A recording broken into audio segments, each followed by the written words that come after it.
नमस्कार। आज हम रामायण के एक बहुत ही दिलचस्प किस्से की बात करेंगे।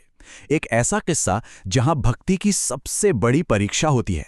ये कहानी है हनुमान जी की, जब उनके रास्ते में छल और कपट का एक ऐसा जाल बिछाया गया जिसे खुद रावण ने तैयार किया था। तो चलिए देखते हैं कि आखिर हुआ क्या था।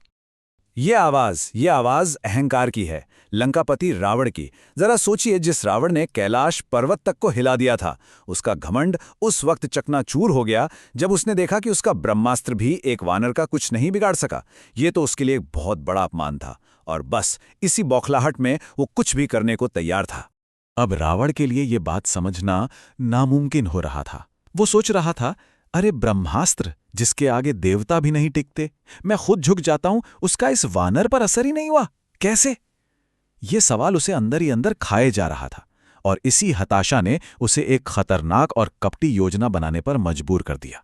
तो देखिए, जब सीधी लड़ाई काम नहीं आई तो रावण ने अपना सबसे खतरनाक हथियार चलाने का फैसला किया। और ये हथियार कोई अस्त्र शस्त्र नहीं था, नहीं, ये था एक राक्षस जो धोखे का, कह सकते हैं, बादशाह था। यहां से कहानी में बल का नहीं बल्कि बुद्धि और छल का खेल शुरू होता है। तो सवाल ये है कि ये कालनेमी था कौन? समझिए, एक ऐसा मायावी, एक ऐसा जादूगर जो पलक झपकते ही कोई भी रूप धर ले, जो आंखों के सामने ऐसा भ्रम पैदा कर दे कि सच और झूठ में फर्क ही ना कर पाए। कालनेमी छल और कपट का उस्ताद था, और इसीलिए रावण ने उसे इस खतरनाक काम के लिए चुना था।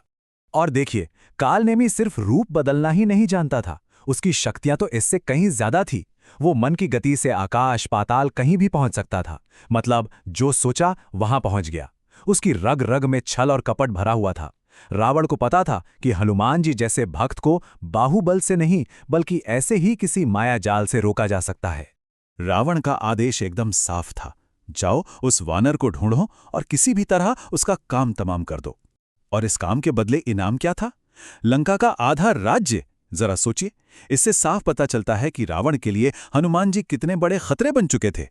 तो अब जाल बिछने की तैयारी शुरू हो चुकी थी। कालनेमी, जिसे आधा राज्य पाने का लालच था, वो फौरन अपने काम पर लग गया। उसने अपनी सारी मायावी शक्तियों को इकट्ठा किया और एक ऐसा चक्रव्यूह तैयार करने लगा जिससे निकलना लगभग नामुमकिन था। जरा कालनेमी की रफ्तार तो देखिए। एक पल में वो रावण के सामने था और अगले ही पल वो उस पर्वत पर पहुंच गया जहां हनुमान जी आने वाले थे।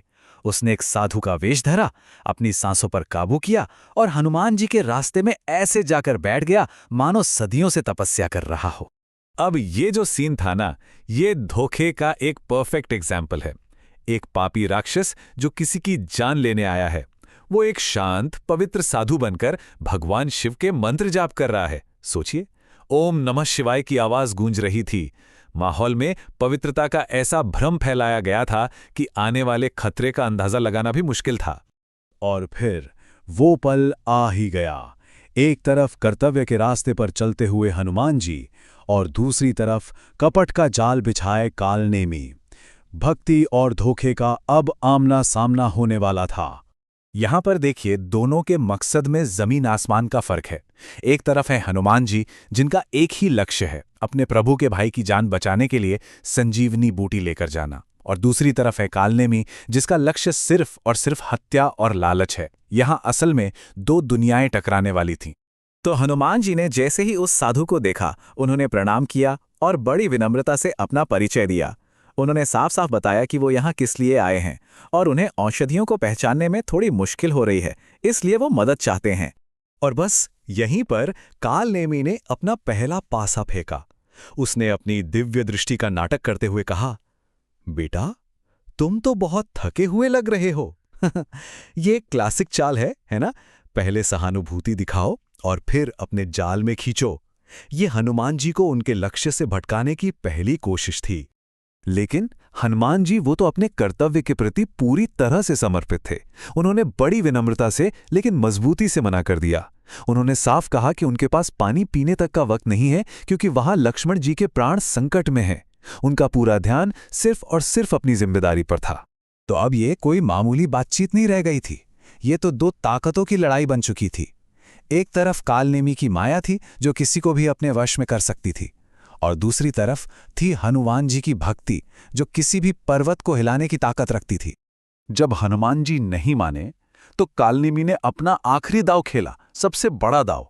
उसने कहा, अरे ये कोई मामूली जल नहीं है, इसे पीते ही तुम्हारी सारी थकान मिट जाएगी, एक नई ऊर्जा आ जाएगी। ये उसका आखिरी प्रयास था, धोखे में जादू का तड़का लगाकर।